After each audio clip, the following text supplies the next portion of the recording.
Peace and blessings. I hope all is well with you. My name is Kevin Huckabee with What the Huck Presents.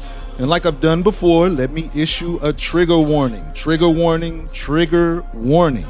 This storycast is about mental health and people dealing with their personality differences. Shout out to Mom for that one, because it's only a personality disorder if you allow it to disorder your life. Okay, today's episode is about covert narcissism. Ooh. Now, the DSM-5, the diagnostic manual that is used in the world of professional psychiatry, which I am not a professional, only lists narcissistic personality disorder, right? They don't have overt narcissism or covert narcissism. But for NPD, narcissistic personality disorder, a person has to have at least 5 of these 9 traits that I'm about to go through real quick. They have a grandiose sense of self-importance. They exaggerate achievements or expect to be seen superior without real success. They have fantasies of unlimited success. They believe that they're unique, thinking that only special people can understand them. They require excessive admiration. They have a sense of entitlement. They expect special treatment or compliance with their wishes. They are interpersonally exploitive, taking advantage of others to achieve their own goals. They truly lack empathy. This is a very big and common thing with narcissism. They are unwilling to recognize or care about the feelings and needs of others. They are envious, which means you know what that means. They're jealous. And they have arrogant behaviors, displaying snobbish attitudes at times. Now, specifically for covert narcissists, they have those core traits, some of those core traits, but they have these traits in addition to they are very passive aggressive. Rather than openly demanding attention, they use the silent treatment or guilt trips, right? And one of the biggest things about a covert narcissist, they love to play the victim. They often play the victim to get sympathy, manipulate situations, or deflect responsibility, okay? And they have a hidden superiority complex. Like, to the public world, they appear modest, but behind closed doors, they think they're more intelligent, more special than everybody else, right? And they're very sensitive to criticism. Instead of reacting with outright rage to criticism, they may withdraw, become sullen, or hold secret grudges. Now, the reason that a covert narcissist is like that is because they have to regulate their fragile self-esteem. They'll manipulate, gaslight, or try to emotionally devastate their target, okay? And man, they have a true lack of self-worth and an inability to process negative emotions in a healthy way. All right. Well, it's time to get to it. This is episode 4, Thursday. Nancy, the covert narcissist. And oh yeah, stick around for a personal message from me. Let's go. It's 7 a.m. Thursday morning in a quiet neighborhood in North Dallas, and Nancy Gonzalez is trying not to think about her or her words. The her that Nancy is trying to ignore is Nancy's own mother, Rosa Gonzalez, who passed away almost 5 years ago. Even though Rosa is gone, her words are still with Nancy and have been since Nancy was a child. As her mother's words are starting to creep into her mind, Nancy forces herself to remember a group session where Dr. Jamie Prentice, affectionately referred to as Dr. J by most in the group, is giving Nancy tools to use against past memories being her identity and shame. Dr. J says, Nancy, the harmful things your mother used to say to you, they don't have to be who you are. Okay, but what can I do when the words just pop into my head, Dr. J? Well, you can try what's called externalization, where you separate any negative thoughts, memories, or negative behavior from your core identity. Like, imagine it as a problem outside of yourself that needs to be solved. But how exactly do I do that, Dr. J? Asks Nancy, with looks of confusion and slight disbelief written on her face. Dr. J says, it's like I've been saying since the first week of these group sessions. Anthropomorphizing your personality difference is a useful tool, but not the only tool. You still have to have accountability for yourself, but picturing your personality difference as a thing or a person outside of yourself can give a face to the opponent you're fighting, which is the personality difference itself. For you in particular, Nancy, when those hurtful memories and words start to creep in from your childhood, combine externalization with a grounding technique like deep breathing. Inhale for 4 seconds, hold for 4, and exhale for 8 to calm the body. As Nancy is presently looking at herself in the mirror, slicking her hair back into her standard bun, the voice she's been trying to ignore has finally taken front and center. And Nancy hears her mother Rosa speak, but in an overly sour voice, saying, "Nancy, you puta minta Rosa, you're fixing yourself up for those vantos again, aren't you?" Nancy, using the 2 tools she just remembered from Dr. J, uses the breathing technique that was discussed, and looking down at her bathroom's counter, uses the other tool, externalization, to visualize her mother's voice as a pair of large lips with skinny arms and legs, and says, "I know that you are trying to make me feel shame and insecure, and I don't have time for you." As Nancy, now finished with her hair, turns to walk out of her bathroom to go and check on her 2 daughters, Rosa's voice says, "Pobres niñas for having you as a mother! Pobres niñas!" The mouth, now known as Rosa's voice, repeats, trailing off as Nancy heads to her oldest daughter, Sasha's room. Nancy opens the closed door with Sasha speaking from the bathroom in her room, saying, "Still having a problem with boundaries, I see." Nancy, looking at a shirt on Sasha's bed, responds to Sasha's boundary statement with, "Is that the shirt you're wearing?" in a noticeably sarcastic tone, prompting Sasha to dismissively reply, "It sure is." "Don't start with me, Sasha. I'm the mom," snaps Nancy as she begins leaving Sasha's room. Upon exiting, she overhears Sasha mutter to herself, "No wonder Dad left." Stoking the private and silent pain Nancy has felt about her divorce.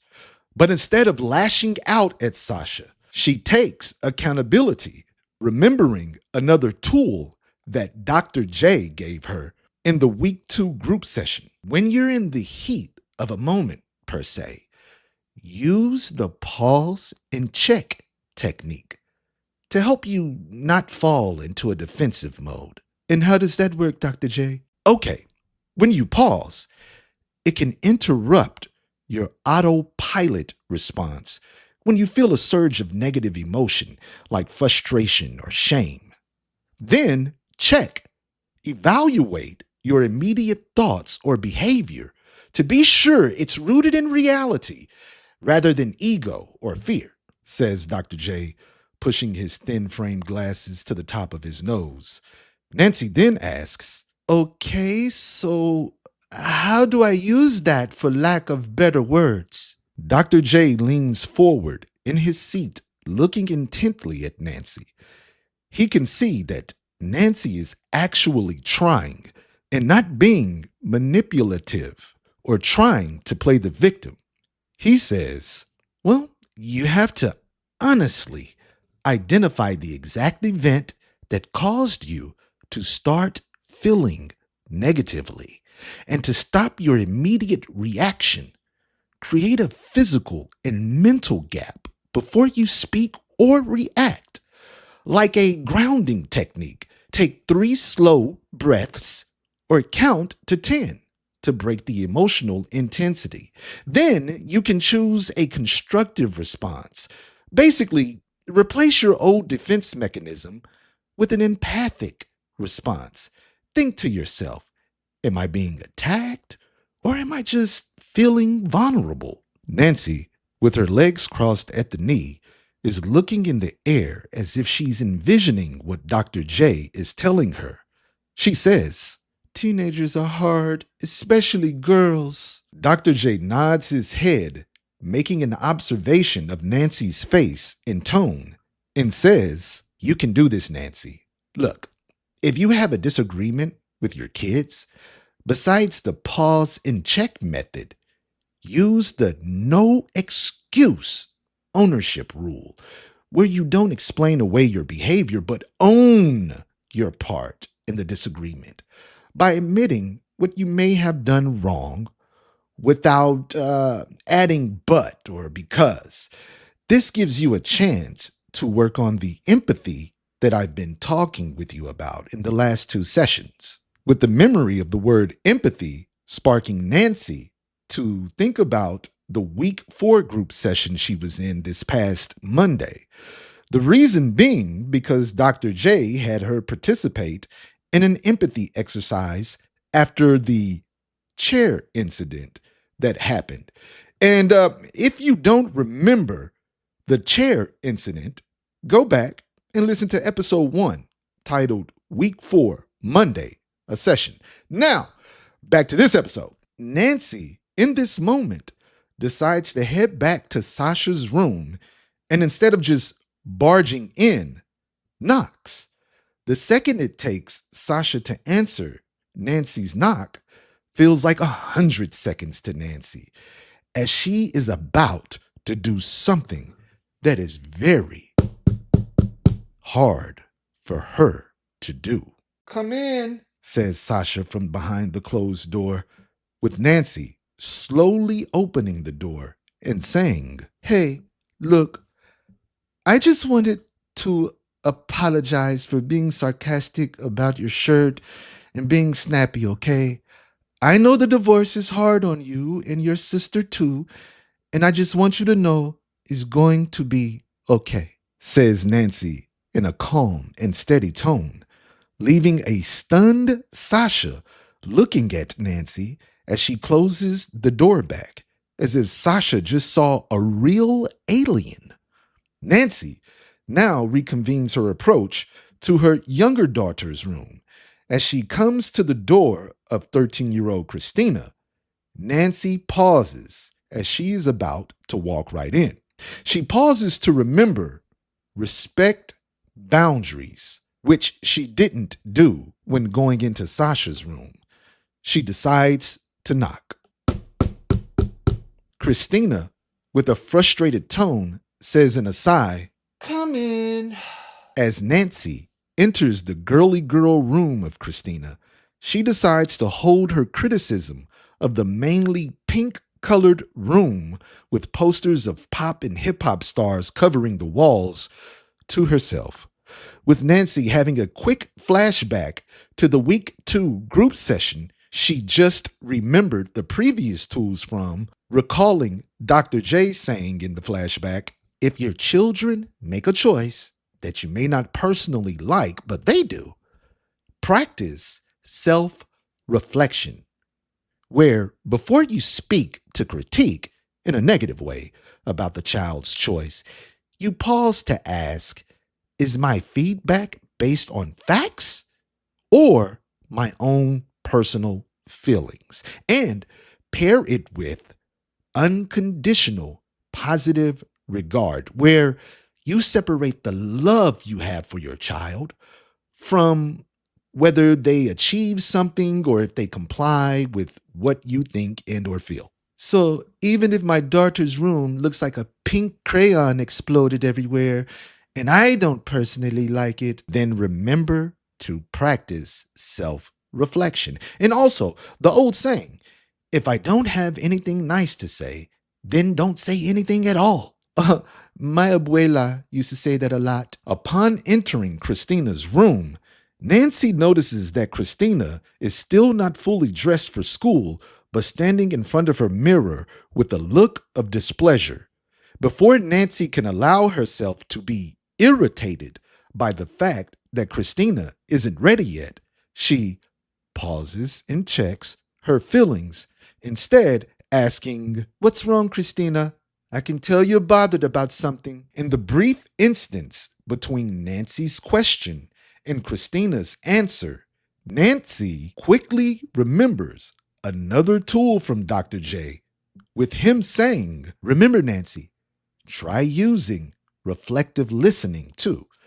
You do this by listening to your kids without imposing your own personal feelings and thoughts.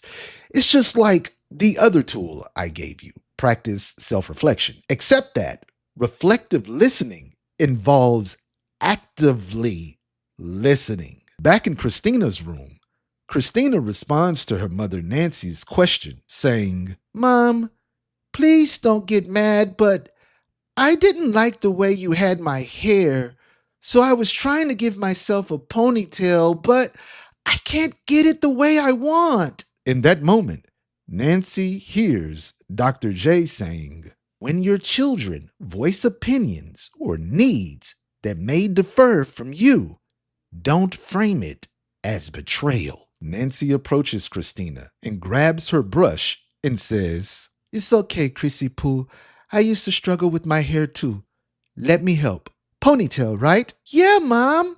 Thanks," replies a pleasantly surprised Christina, who thinks to herself that a situation like this used to result in her mom, Nancy, being upset and saying something mean, or her mom giving her the silent treatment. Now, with her kids all together and headed outside to catch the school bus, Nancy puts on her suit jacket, grabs her purse and phone, and gets into her car to head south to her job in downtown Dallas. Exiting southbound Highway 75, Nancy arrives at the Fountain Place building off of Ross Avenue and pulls into the parking garage. Before she gathers her things, she decides to gather herself first.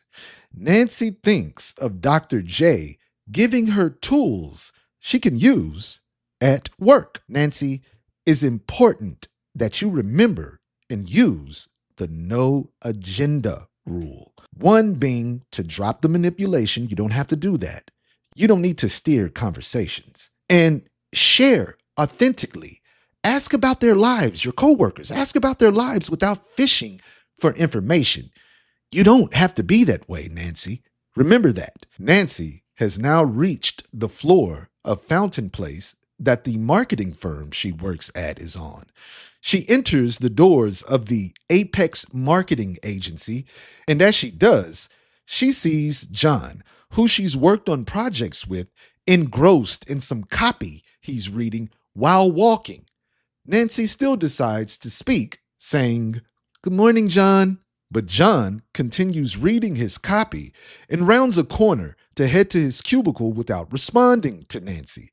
With Rosa's voice, yeah, the mouth with the skinny legs and skinny arms from before, quickly returning to say, "Did you see that pendejo?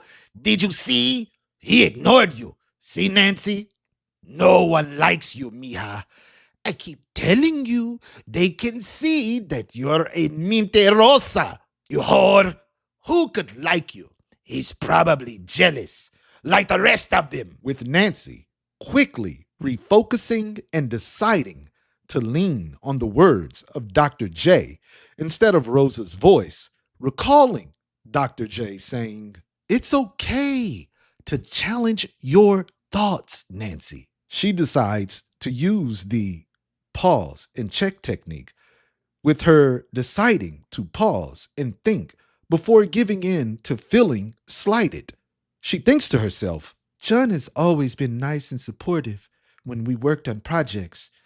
I don't think he was actually ignoring me, and it did look like he was really locked in on what he was reading. Nancy decides to let it go instead of feeding into any negative feelings, and she gets to her cubicle and settles in for her workday.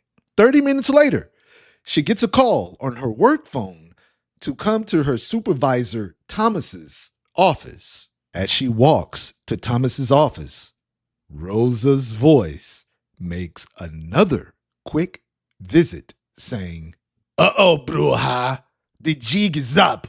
You're getting fired today, punta." Nancy ignores Rosa's voice. As she knocks on Thomas's door, she hears, "Come on in."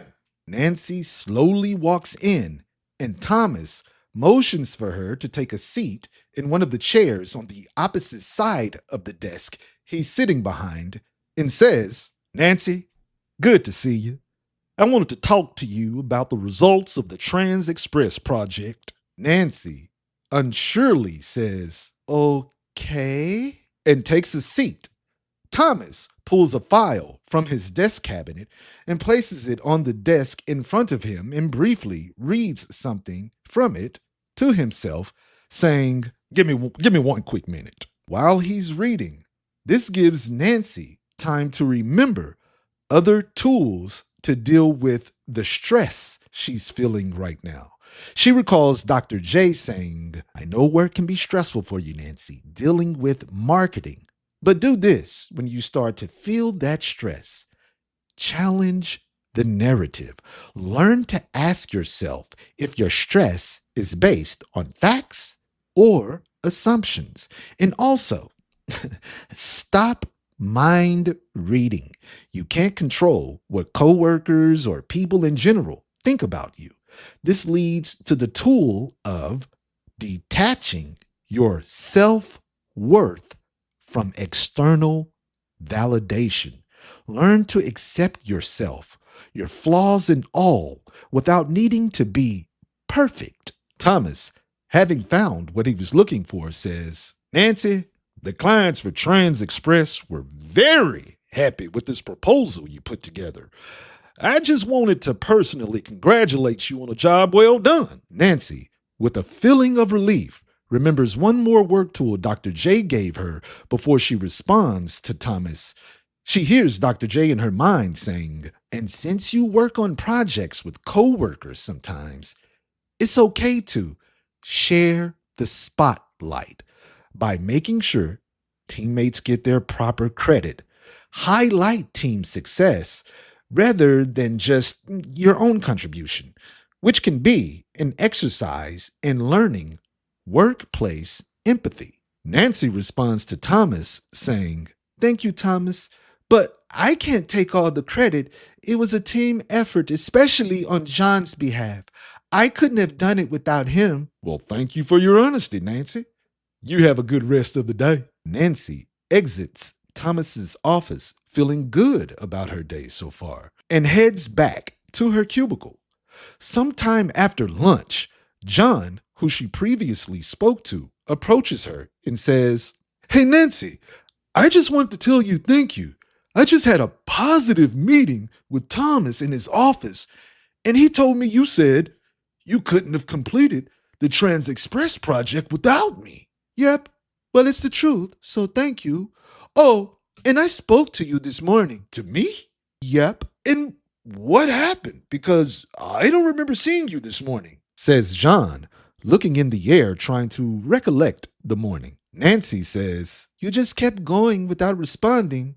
But to be fair, it looked like you were reading copy." John smacks his forehead and says, "Oh yeah, this morning I got all new copy for a project that I was trying to, make heads or tails of. My bad." "It's cool. I figured that's what it was." "Okay, cool. Thanks again and have a good rest of the day." "You too," says Nancy enthusiastically with a smile, while thinking, "Looks like you were wrong again," to Rosa's voice. Okay, there you have it. Episode 4 of Group Therapy. Thursday, Nancy, the Covert Narcissist. Did you catch them tools? Let me go through them real quick. You had externalization, where you can picture negative thoughts or your personality difference is something that exists outside of you. It gives you a face to fight, something to fight, right? Then we had the cognitive behavior tool of the pause and check technique to help them not fall into a defensive mode where you pause. Let me think real quick. Let me check the motive and see if they were really trying to hurt me or do something to me, right? Then you had the no excuse ownership technique. That's where the narcissist doesn't explain away their behavior, but own their part in a disagreement. They don't add but or because. And one that's very important, respect boundaries. Okay? Because a narcissist can sometimes think that they have ownership of your boundaries. Respect boundaries, okay? Then we have some emotional regulation practices, like practice self-reflection, where before you speak to critique in a negative way, is your feedback based on facts or personal feelings? And there's reflective listening, where you listen to someone without imposing your own personal feelings to what they're saying, okay? Then you got the no agenda rule, where you stop manipulating and don't try to steer conversations to an end that you want. And one of the main things, it is okay for you to challenge your thoughts, man. You can challenge the narrative that may have damaged you in your childhood, because narcissism is a defense mechanism from childhood trauma, okay? Another main thing for a narcissist is to detach your self-worth from external validation. All right? Because that's what a narcissist seeks to get their supply: validation, control, and emotional reactions. You say, well, what's supply? Supply is like a drug for a narcissist, right? Since they don't have emotional regulation and are basically like an emotional void, they get high getting reactions from whoever or whatever, whether it's a positive or a negative reaction. That's still supply to them. That's what they look for. That's what they need. Okay. Now, I said a personal message. I done gave them rules, right? And I hope they could be a blessing to somebody. But let me say this: as a survivor of narcissistic abuse, I also want to put people up on game who are dealing with a narcissist or may have gotten away from a narcissist. Number one, if you are dealing with a narcissist, the main thing that I could tell you to do is gray rock them. When you say, what's a gray rock? Think about what a gray rock is. It is a boring gray rock. That's what you have to be. You have to be boring.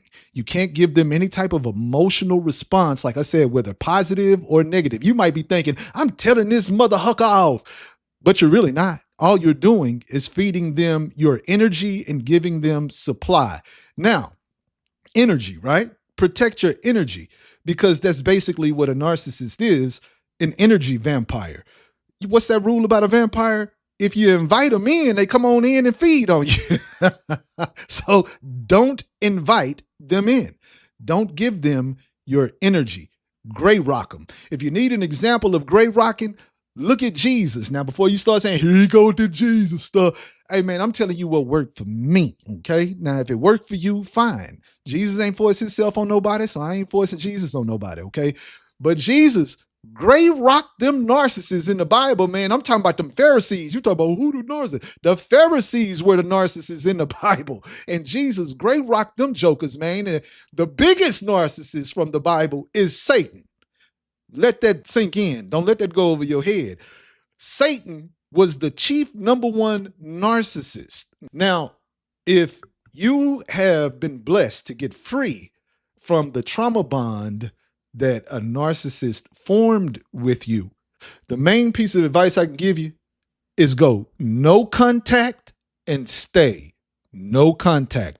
Block them on everything. They still go figure out a way or try to figure out a way to spy on you, but go no contact and stay no contact. Stick to your guns, baby.